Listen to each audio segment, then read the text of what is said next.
What is going on, everybody? Welcome to a new video coming to the Goldie Ghost Gaming channel. My name is Goldie, and in this one we're going to be talking about the Tennessee Titans and why they would be a really fun team to bring into your franchise mode in Madden 20. So if you guys are just now picking up the game, or you're considering buying the game and you want to maybe see your favorite team overall rating, or you just want to really start watching YouTube videos and seeing like who do I want to bring into a franchise and what would be a perfect team to rebuild or reconstruct in my own image, I got a top 5 list.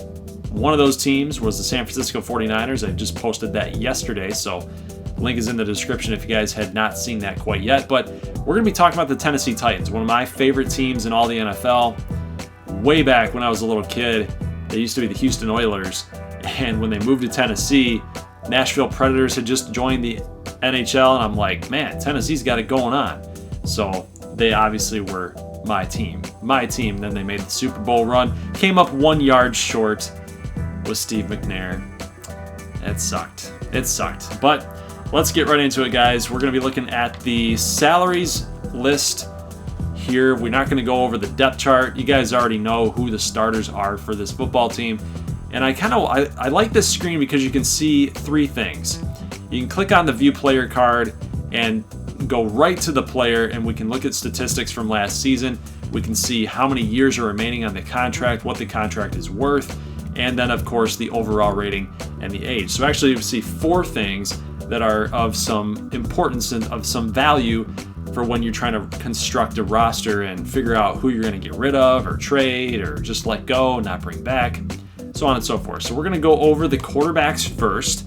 And when we look at Marcus Mariota and Ryan Tannehill, some people want to tell you that Ryan Tannehill might be a better quarterback than Marcus Mariota. I think it's pretty much a toss-up. I know there's a lot of Mariota defenders out there, and I used to be one of them, but we got to remember, he's only been in the league for 4 years. Almost had a touchdown interception ratio of 2, which is not that bad, all things considered. He was a rookie, okay? He's a rookie quarterback in the NFL. It's hard to do on a not-so-great Titans football team. And we'll talk about this a little bit later, but they've constructed a really decent roster. I really like this Titans team in 2019. I'm really hoping for some big things this year.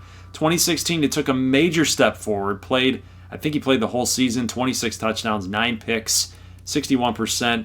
And then, you're trying to work on that completion percentage at 61. It's not great. I like this number, 68% completion percentage. That's really good.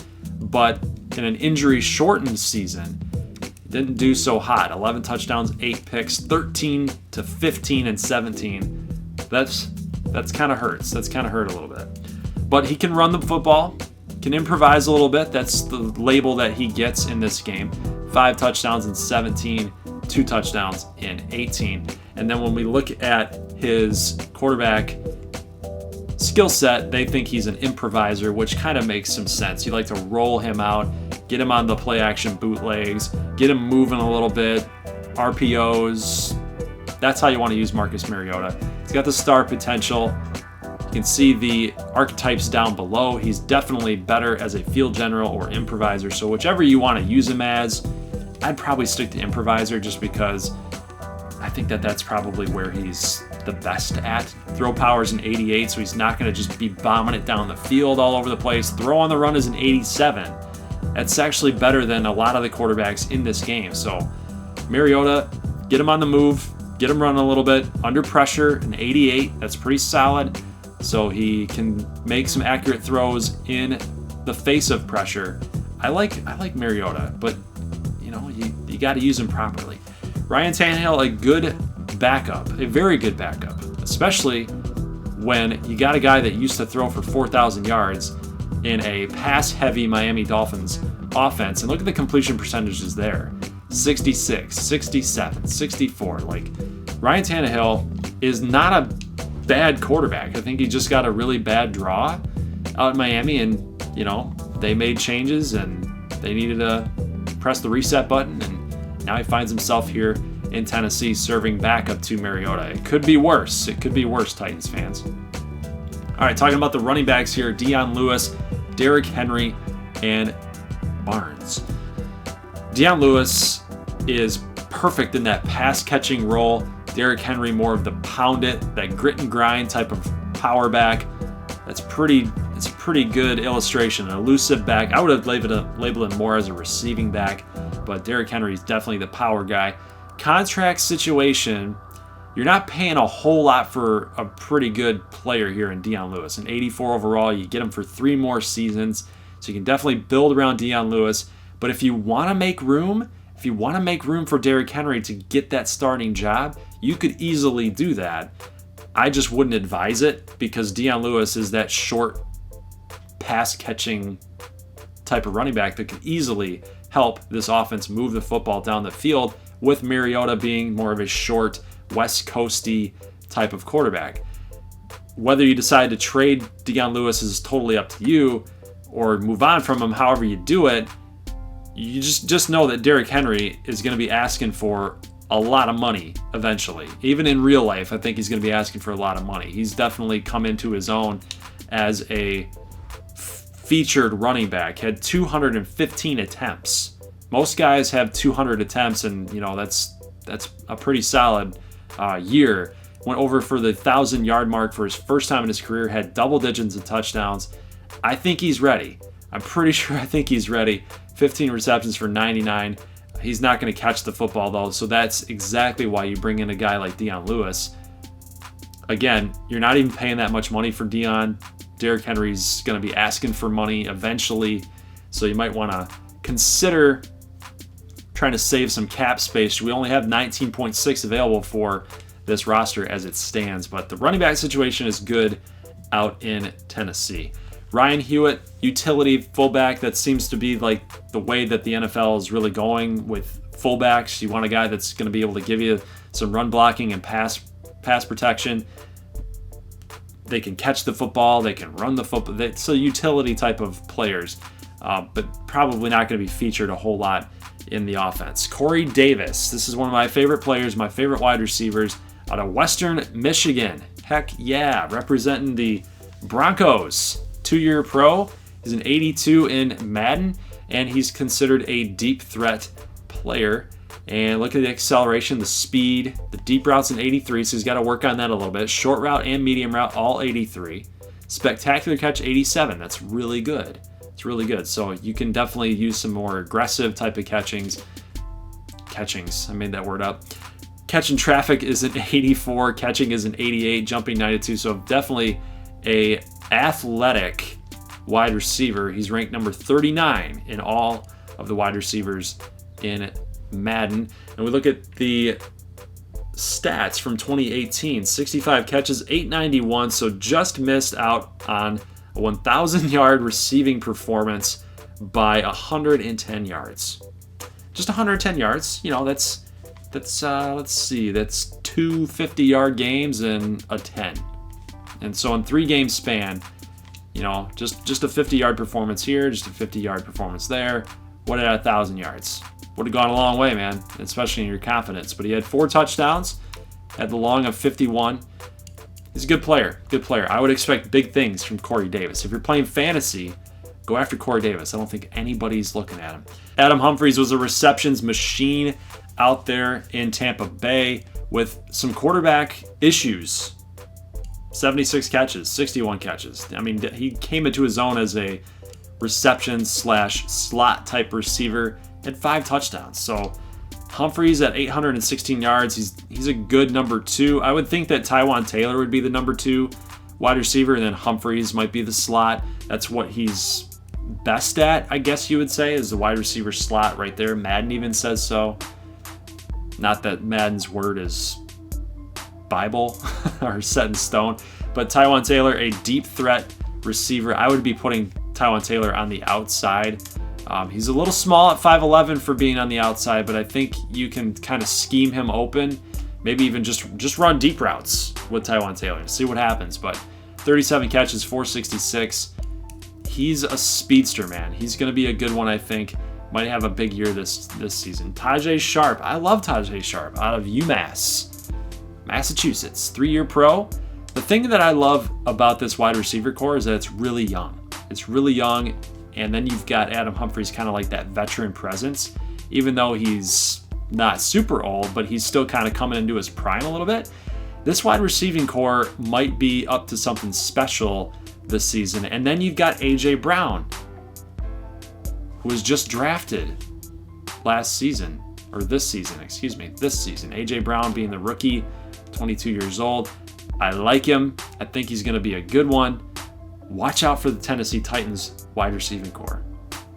And the one thing I forgot to mention, guys, is the one thing that I really love about what the Titans are doing on offense here is that when we look at the contract situation, you've got $19.6 million in cap space. So you've got some guys locked up for long term. You've got you've got A.J. Brown here, and then you've got Taylor, Humphries, and Davis all going to come back next season.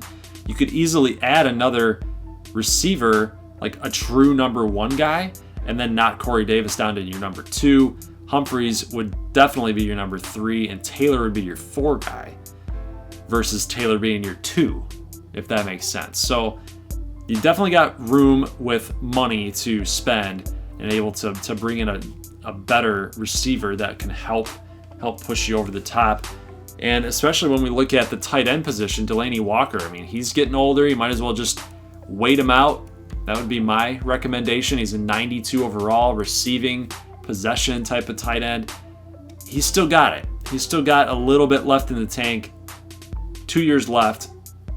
Just ride him out. He's going to be good for you. And then you got Jonnu Smith backing him up. And then you got Pruitt and Ferkser. Not familiar with Ferkser, but it's a pretty decent tight end grouping. Nice and balanced. 92, you got your definitive starter. 74, 72, 68. That's some good depth right there. And again, both guys, Smith and Walker, locked up for past the 2019 season.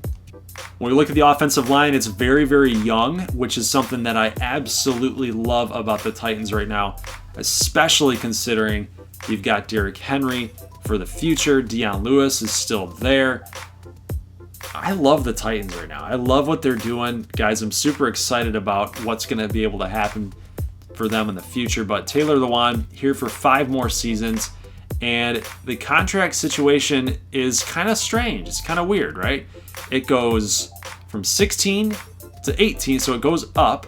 And then it significantly falls down. So it's front-loaded. It's like front-loaded, but back-loaded. It's weird.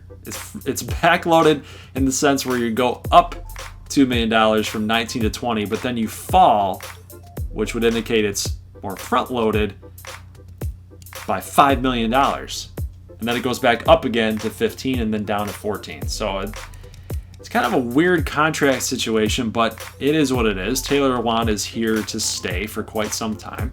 And then you got Saffold at an 83, 31 years old, so that's not too young, but he is getting paid quite a lot of money. You're going up from $6 million to $12 million, so you double that up from one season. You basically doubled. You doubled that. This, what you're paying him in 2019 up to 2020, 2021, 2022. So that might be a problem, in the future, because Saffold, I would imagine, would start to digress a little bit or regress. And then you've got Jones out from Alabama, a 78 overall player. He's not making a whole lot of money. I think that that's a fair contract for the type of player that he is. Got 1 year remaining, so center is a position you would want to focus on in either the draft or the free agent period. You got to get this figured out, I think. Even if you bring back Jones, I think you would be in a good spot. Was he from Alabama? No, this is Ben Jones, not the other Jones from Alabama. I always remember, I think it was Barrett Jones from Alabama. I always remember that guy for some reason. Nate Davis was just drafted out of Charlotte. 6'3", 316. He's a pretty decent player. I think that might be probably the weak side of this line, would be the right side. You've got Nate Davis, and then you've got Jack Conklin out of Michigan State, who I actually like Jack Conklin. Like, he was good at MSU. Very, very young, 25 years old. He's been in the league for how long? 3 years. He's 78. Like, he's decent. He's got the star potential. You might want to consider bringing him back. He's not asking for a ton of money either. So I would definitely consider that. You got Kelly and Paystor, who's definitely a pass protecting right tackle. So the offensive line looks pretty solid. So here's the part of the Tennessee Titans that I absolutely love. I love what they're doing on defense, this Mike Vrabel defense. Now, it sucks that Simmons tore his ACL, and he's out for 40 weeks, at least according to Madden, he's out 40 weeks. But we know for sure that in 2019, he's done for the year. He's coming back in 2020, hopefully. But if you take pre-existing injuries off, expect Simmons to contribute in a big way for your defense for the Titans. And you know what? He's going to have a lot of production on the season for his rookie year and in this entirety of this 4-year contract. And he's not even making that much money. So take advantage of it while you can and play good. Play good with Jeffrey Simmons. Jarrell Casey on the right side. Love it. Superstar ability. Take a look. He's got the run stopper. Either shed or reach out of engaged run blockers to tackle nearby ball carriers. That's pretty standard, but Jarrell Casey is a beast. He's a beast. He doesn't get a lot of love, though. He doesn't get a lot of love outside of Tennessee. 7 sacks, 6 sacks, 5.5, 5, 10. Ever since 2013, he's been pretty darn good. Not a lot of people give him a lot of love. He's just one of those guys that flies under the radar because Tennessee just doesn't get a lot of love from a lot of the analysts and the experts out there. But Jarrell Casey is a really good player, and you know what? For this kind of money that you're paying him out, it's some pretty good bang for your buck. Defensive tackle, we have Jones and Johnson. This is another position that I think that if you take control, you want to address this, because 76 overall defensive tackle and 68, probably not going to do it. Then again, if you're running a 3-4 defense, you have Cameron Wake that you can stand up and sit down if you need him to. Definitely a really good player, but he's 37 years old. 37 years old. Maybe this is the last ditch effort, but he's going to continue to play.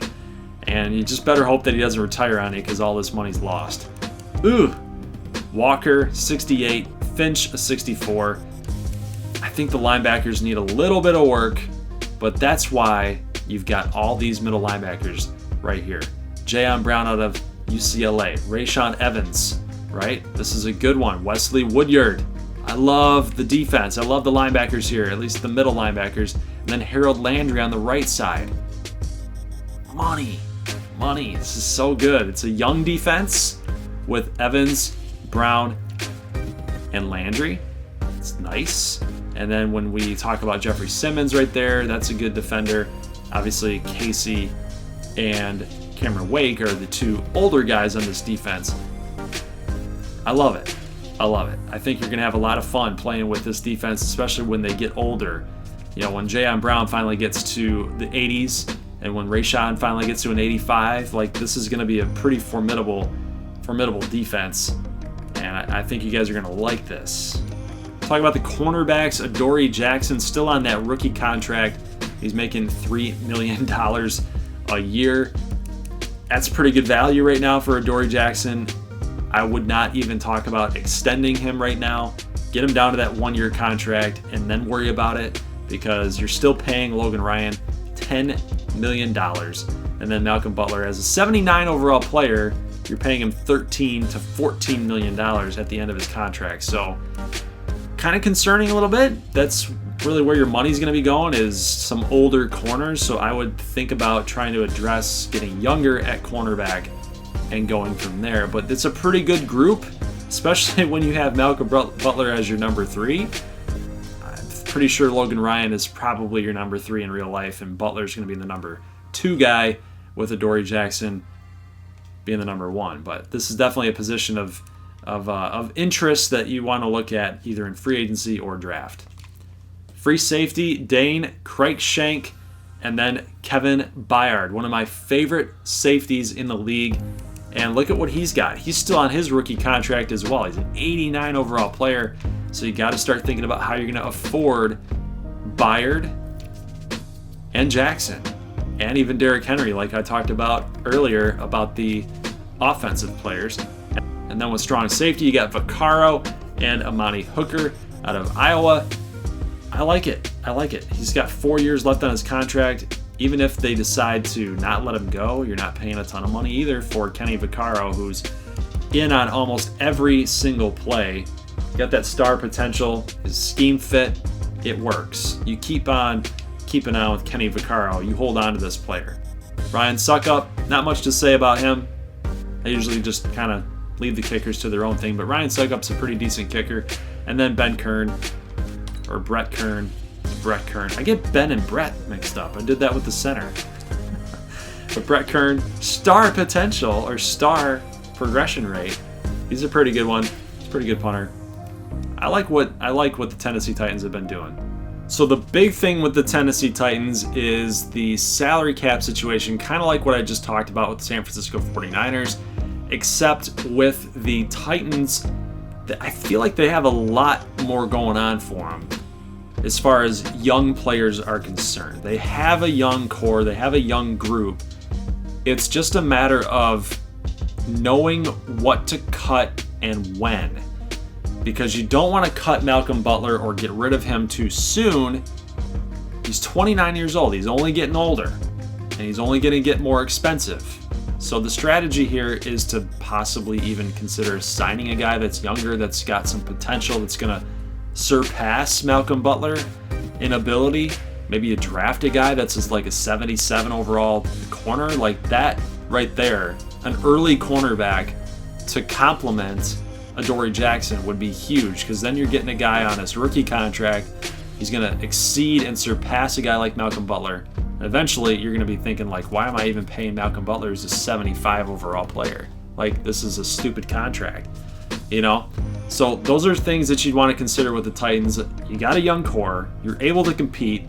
You don't necessarily need a rebuild, but you need to identify correctly and effectively what you're going to do about the contract situation of the older players. When are they going to regress? When do you need to address those positions of need once those guys leave and once those guys go somewhere else, or if you do end up getting rid of them, how are you going to replace them, and to what end? What players are you going to replace them with? That's the biggest thing with the Titans, and why they would be fun to play with, because you can grow with what they've got in that young core, and you can really start to see dividends of the moves that you've made to help push them over the top. With the Tennessee Titans, you could go one or two ways here. I feel like with this 92% scheme fit, I don't know if this affects the user gameplay or if it's just like through sim. So if they've got a 92% scheme fit, they'll sim better than if you had them at, let's say, a pistol offense at a 52%. But vertical zone run seems to fit for them, 92%. Then the next highest would be vertical power run at 92%. 3-4 under currently. Tampa 2 doesn't work. Disguise 3-4 would be your 82.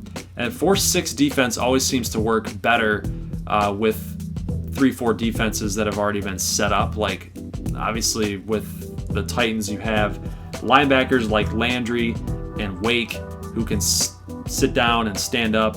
They can do both. So I think just because of the depth that they have, the 4-6 defense just seems to work. Like, you can even see that with the Lions. I saw that, and shout out to T&J. He's got a Detroit Lions franchise going on right now, so go check that out if you're interested in franchise mode.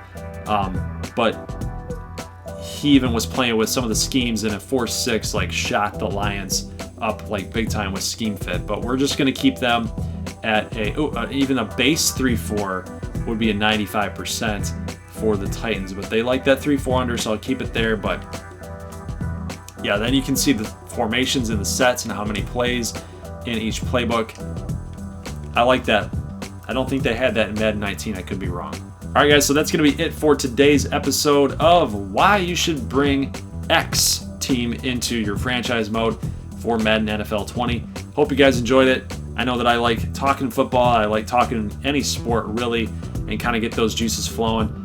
I really liked doing this kind of stuff. So I'll see you guys tomorrow for the next team reveal. If you guys are seeing a pattern already here, 49ers were the first team, NFC. Titans were the second team, AFC, which probably means we're going NFC for tomorrow's upload. So I'll catch you guys then. As always, peace.